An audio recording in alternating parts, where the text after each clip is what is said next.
Hi, it's Dwyer, gamblersadvisory.com, dwyervip.com. Remember, the opinion you should follow should be your own. Just consider this video to be a second opinion from a complete stranger online. Today is April the 17th, 2017. Let me just add to my preface the following statement. Don't blindly follow the crowd. Think for yourself. Let's do that here. I'm going to tell you my opinion on a few things. I don't think the public or everyone watching this video is going to agree with me, and that's okay. Right? Think for yourself. I'm just telling you how I see things. Now let me say this. Great fighters don't always win. Sometimes a great fighter shows up and has the wrong game plan.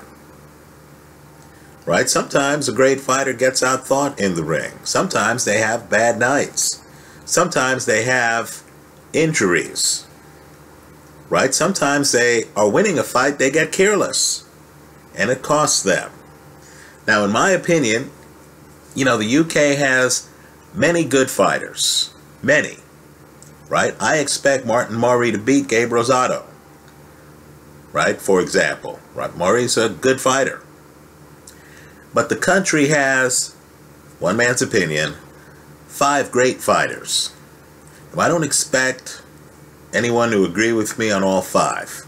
And some of these guys have fallen on some rough patches of late. But let's name the 5 great fighters, because I think that has a lot of relevance to do with Joshua's fight against Klitschko. Right? In no particular order. Here are the guys who I think are the 5 great fighters of the United Kingdom today. Carl Frampton. Folks, he should have beaten Leo Santa Cruz. I know I got a lot of comments after that fight saying, Dwyer, what do you have to say about Leo Santa Cruz right now? Right? I should have responded by saying, you know what? Santa Cruz still doesn't have the game that Carl Frampton has. Right? Frampton, for whatever reason, allowed himself to get outthrown. He lost that fight really on volume and activity. I'm sure Carl Frampton wishes he did a few things differently in that fight. Another great fighter, James DeGale.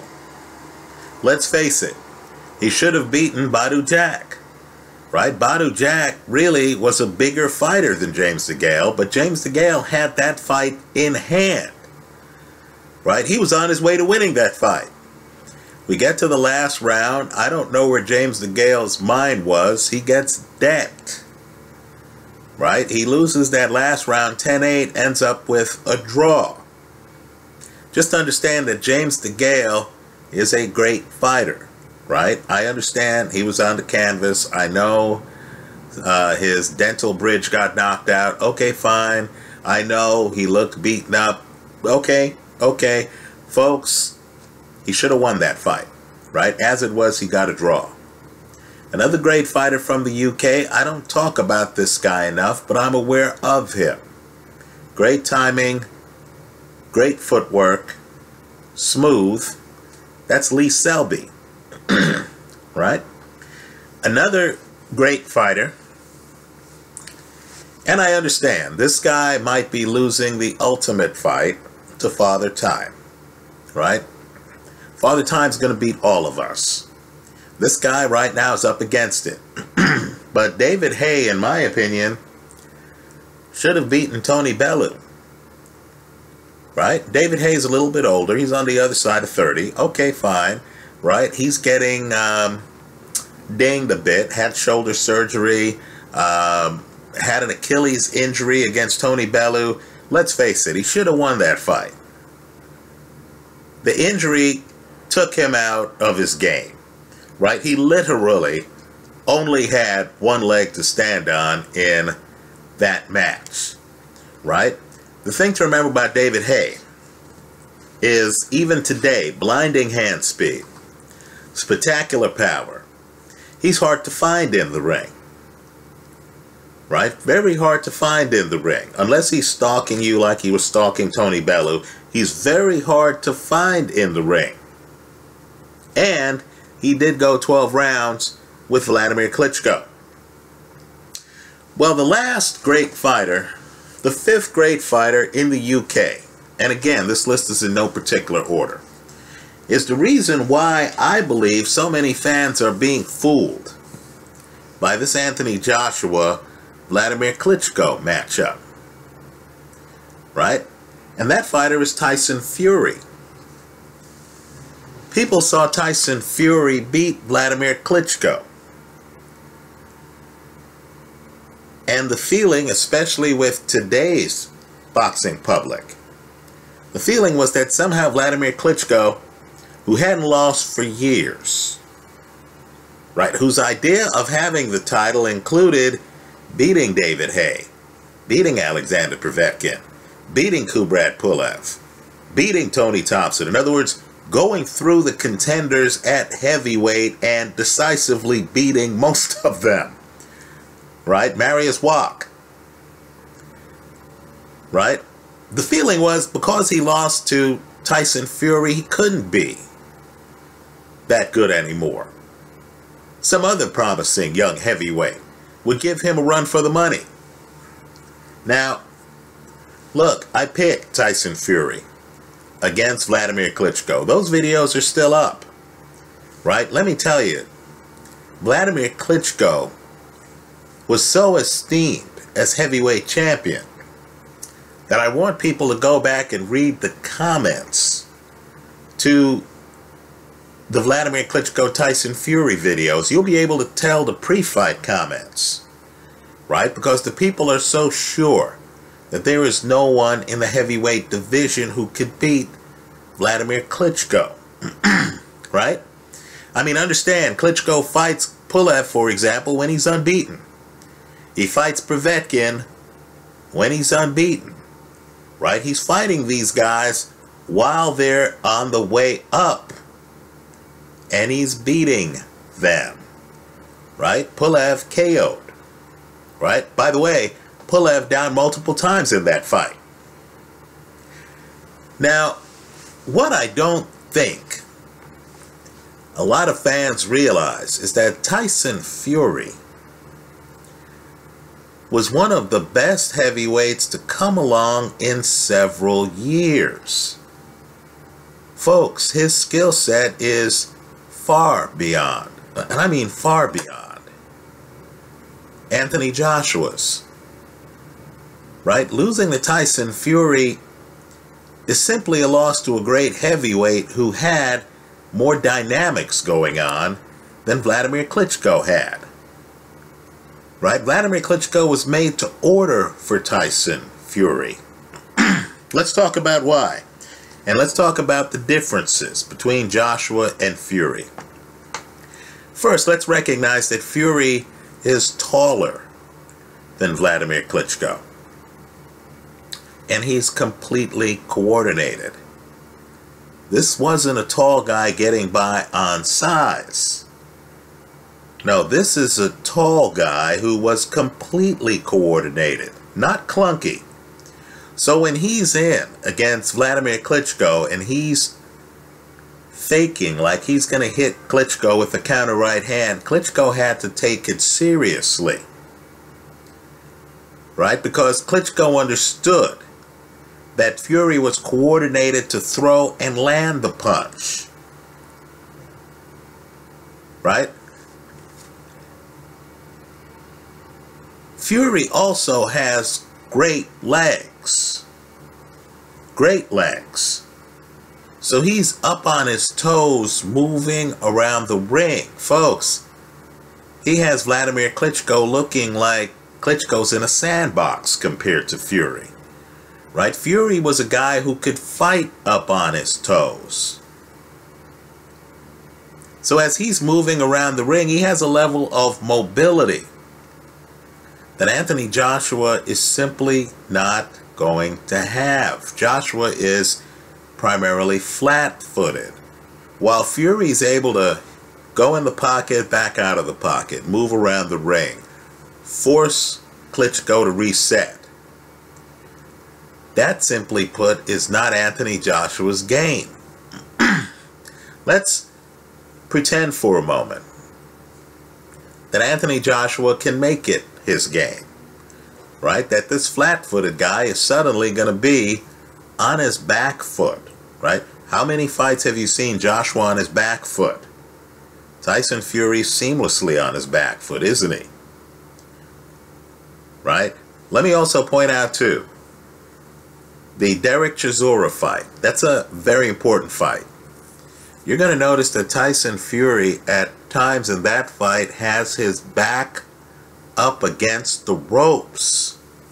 Derek Chisora is in front of him, trying to work over his body.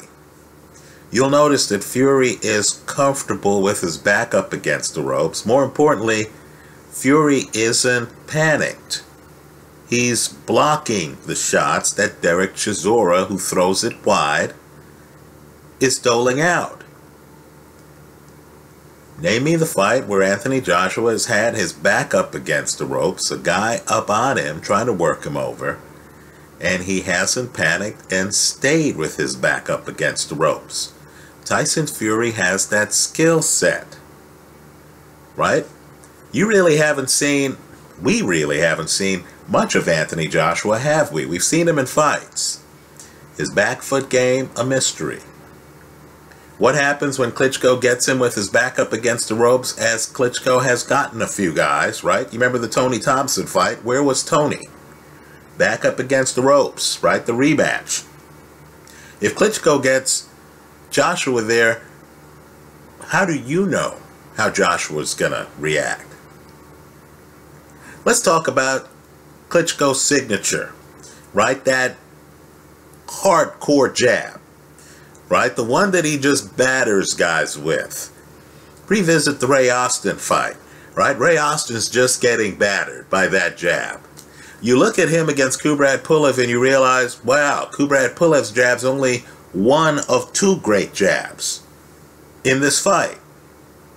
Now understand, Tyson Fury, when he encounters the jab, Fury has choices, because Fury, like Terence Crawford, like James DeGale, is ambidextrous, like Danny Jacobs, right? Like Andre Ward, right? Fury's ambidextrous.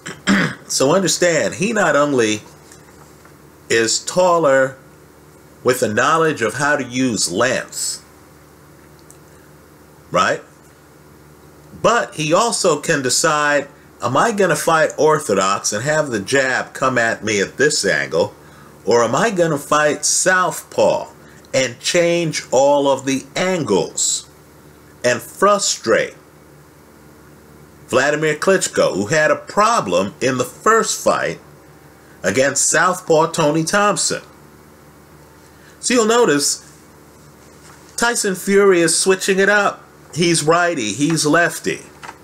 So Vladimir Klitschko, like Golovkin against Jacobs, Vladimir Klitschko has moments where he's uncertain, right? He pauses. His opponent is righty. Oh, he's lefty. Oh, different angles, right? That's why he looks tentative against Tyson Fury. It's not old age. It's his opponent's strategy. Folks, there won't be any such uncertainty against Anthony Joshua, will there? Joshua doesn't fight southpaw. In fact, let's talk a little bit more about Tyson Fury. You know, Fury has a great jab. I would argue that both of Fury's jabs, his jab out of an orthodox stance, his left jab, and his jab out of a southpaw stance, his right jab, are better than Anthony Joshua's jab. Right? Both of Fury's jabs are better. You know, also Fury, when he switches, his legs are seamless. He can just automatically get in the other stance. Right? So, the Klitschko jab is missing. from the Tyson Fury fight. Klitschko doesn't get the opportunity to frame it because Fury is too nimble on his feet. Fury is taller, knows how to fight from length, moves better than Vladimir Klitschko, and is shifting the angles. So just like Golovkin's jab disappeared at times against Danny Jacobs, Klitschko's jab disappears against ambidextrous Tyson Fury. Folks, expect to see a lot of Klitschko's jab against Anthony Joshua. Right? Joshua's going to be more in the pocket than Tyson Fury was. Right? Joshua's a flat-footed power puncher. Right? He's a good counter guy, but understand, he's not fighting Charles Martin. Those right counters are going to be harder to come by against Vladimir Klitschko because Klitschko uses length. You've seen Klitschko leaning back. And Klitschko's going to be throwing a hardcore jab. If this fight goes a few rounds, whereas Tyson Fury went the distance against people like Derek Chisora, Anthony Joshua's never gone the distance in a 12-round fight. Joshua's stamina is going to be tested. Understand, the fight speeds up when a guy's sticking a jab in your face, especially a Vladimir Klitschko, Larry Holmes, Carlos Monzon type jab, because you can't ignore it. You have to get out of the way of it. It's an issue. You're engaged. You don't have the slow rounds where you're just looking at the guy and you're like, man, am I glad to get this breather. No. While you're looking at the guy's shooting the jabs. You're like, pretty soon you're tired.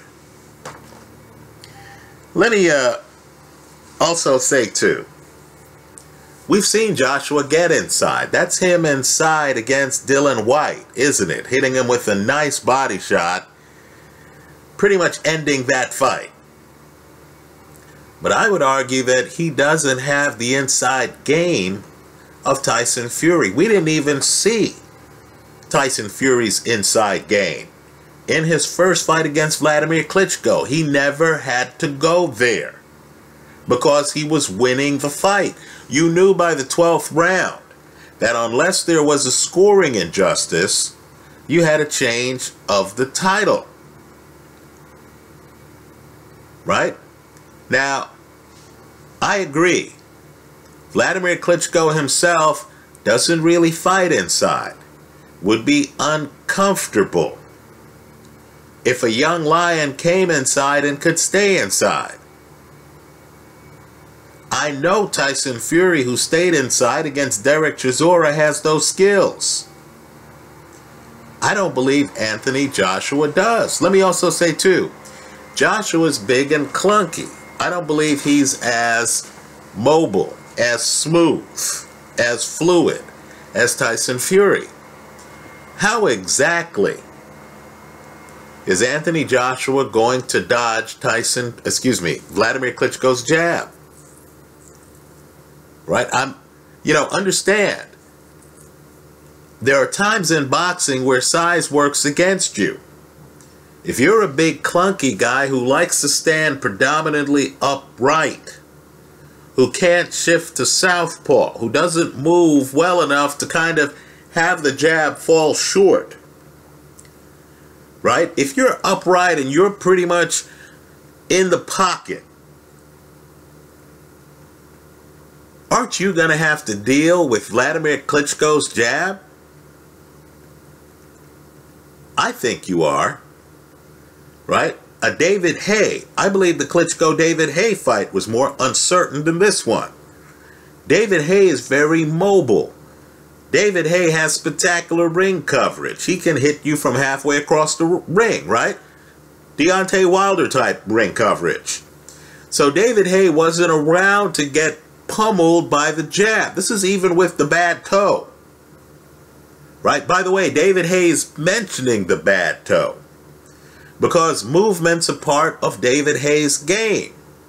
right? The bad toe did affect his movement. Well, all I'm saying is, David Haye with a bad toe moves better than Anthony Joshua. Let me also add that Tyson Fury will let his hands go at times. He'll open up. Anthony Joshua is a little bit more cautious, right? I know he's in his later 20s, but he's a younger fighter in his approach than, let's say, a guy like Tyson Fury. So what you're going to have, in my opinion, and I don't believe the fight's that close. I understand the bookmakers see it differently. Great. Hopefully that'll mean more beer for us when this fight's over. But add it all up, and I think Vladimir Klitschko is going to come in and he's going to find that he can land that jab on Anthony Joshua. Anthony Joshua is going to realize that he's going to have to spend some of the early rounds trying to avoid Klitschko's jab. Folks, the early rounds are all he knows. The early rounds are when Anthony Joshua does most of his damage. How well does he know the later rounds? How well does he know the second half of the fight? If Vladimir Klitschko comes out there, you don't think, do you, that Anthony Joshua is going to race across the ring and just start trying to throw on Vladimir Klitschko? Let me also point out, too, I know Klitschko lost to Corey Sanders. Corey Sanders was a southpaw, right? That should be a tip-off to the fact that Vladimir Klitschko has more problems with skilled lefties than he does right-handed fighters.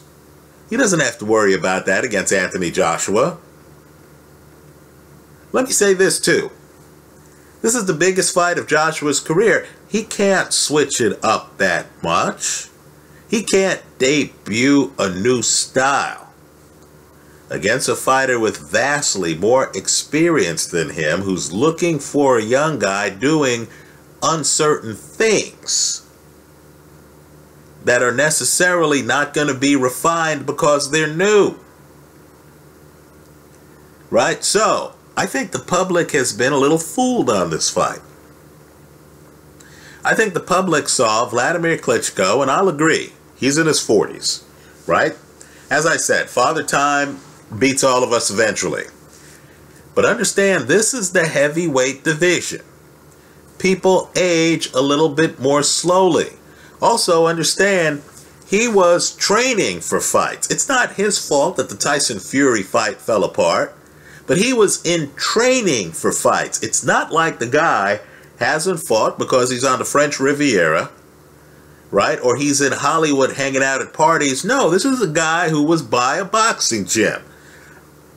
When is the last time you saw Vladimir Klitschko out of shape? I'll tell you, I don't think I've ever seen Vladimir Klitschko out of shape. The guys who handle age the best are the guys who never go that far away from the gym, who always are eating right, who are always in shape. Right? They're the guys with the longevity. So, I believe Vladimir Klitschko lost to a great fighter who was one of the better heavyweights to come along in some time. Right? That doesn't mean he's washed up. That doesn't mean he loses to Anthony Joshua. I'm expecting a stoppage, quite frankly. I'm not even expecting this fight to go the distance. Right? Joshua hasn't made it to the last third of a fight. You're telling me his first time is going to be against a guy who used to be the long-time heavyweight champion?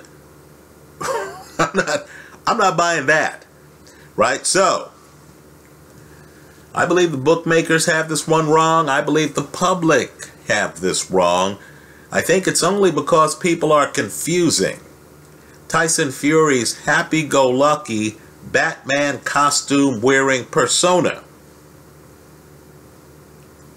with Tyson Fury in the ring, who's serious about his craft. That we have the public thinking, hey, if Tyson Fury beats Vladimir Klitschko, Maybe Anthony Joshua can. I don't think he can, other than by a lucky punch. I'll agree, Anthony Joshua is a big, strong young man. If he lands flush, I'll agree, he can knock out anyone.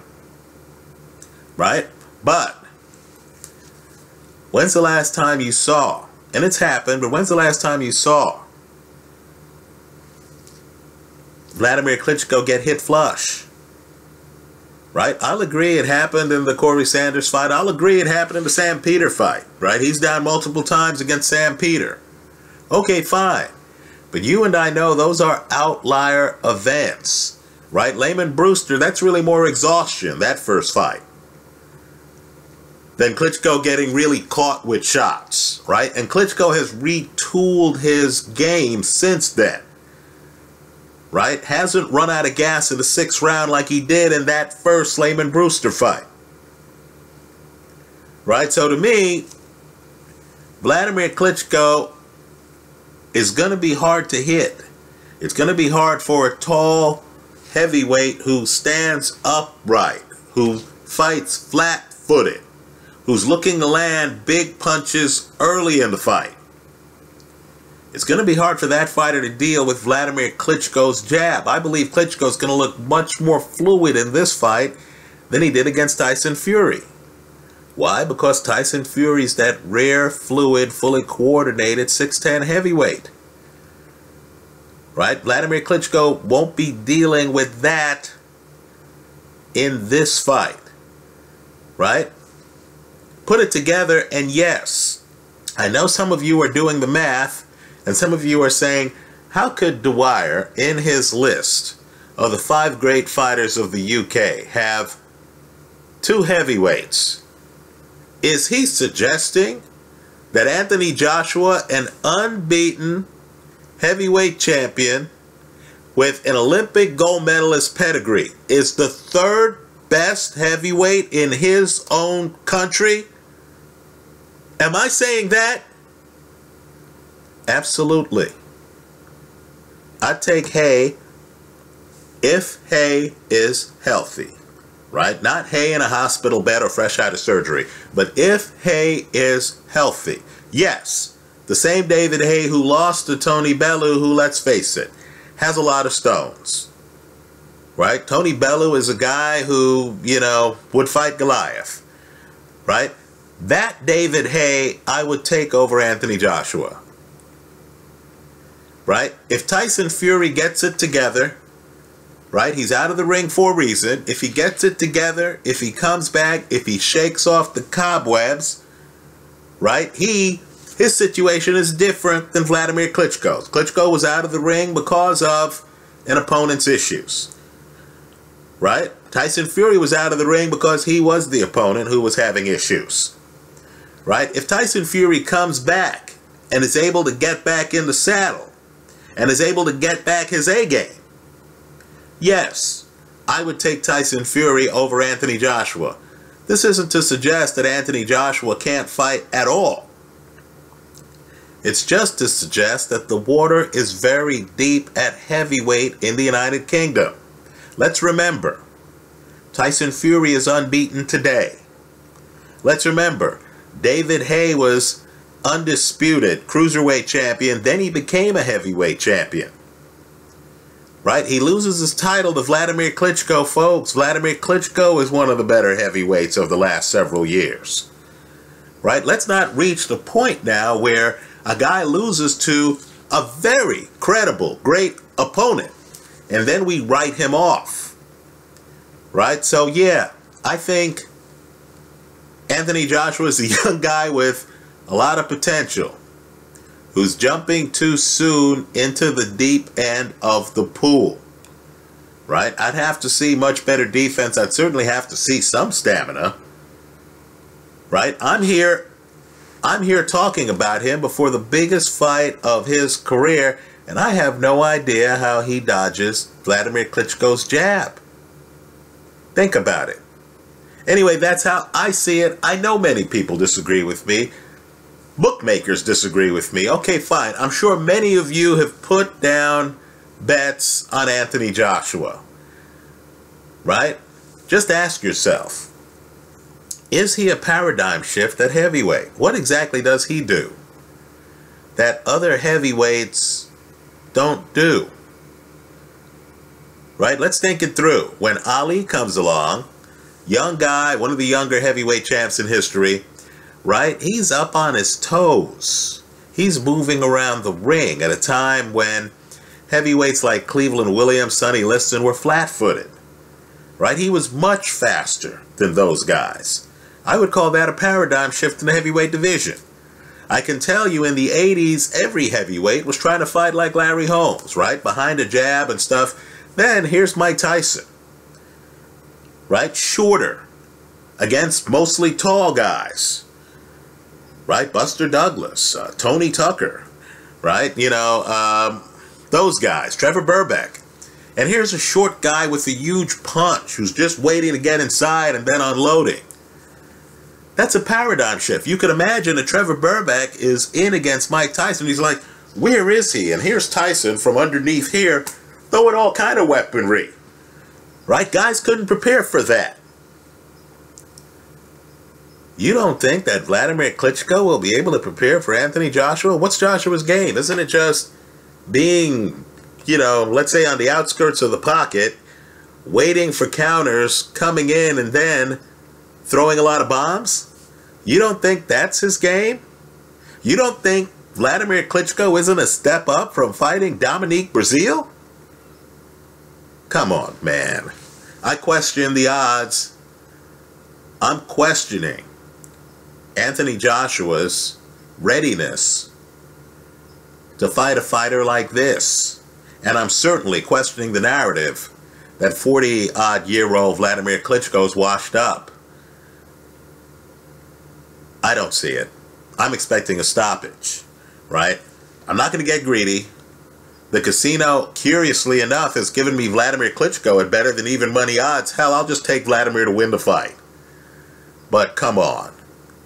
Don't you know in your heart that it'll take a near miracle for Anthony Joshua, who's never made it to the 9th round, to go 12 rounds against Vladimir Klitschko? Let me hear from you. I hope you leave your comments in the comment section to this video. Thanks for stopping by.